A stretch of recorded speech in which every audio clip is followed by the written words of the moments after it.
I wrote on my blog the other day a story about being influenced as a young girl by an artist that my parents had visited.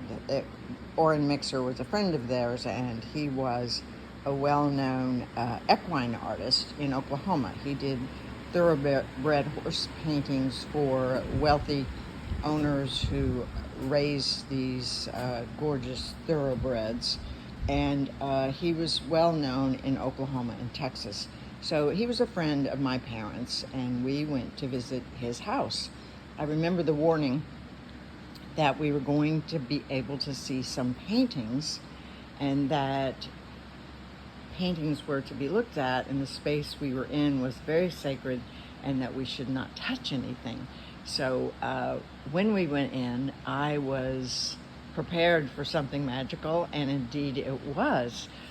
It was dark because he was going to show us a painting, and it was behind curtains with a spotlight on it. And when he pulled the curtains back, there was a gorgeous painting that Mr. Mixer had done of this thoroughbred horse.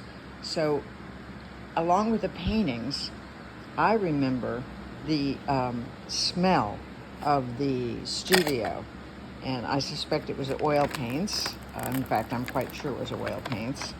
And I remember the mess that was on a pallet, and there were brushes around, and it looked like a busy workspace, and a place one could get really dirty if you weren't careful.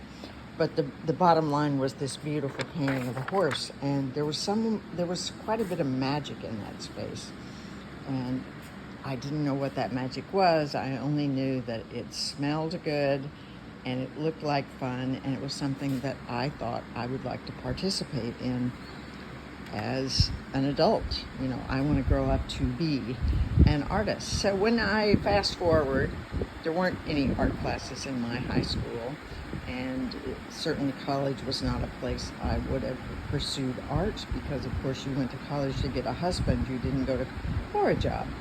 You didn't go to college to learn to paint, nor to do any extracurricular activities, only to get enough trade power to be able to, like I said, get a husband or a job.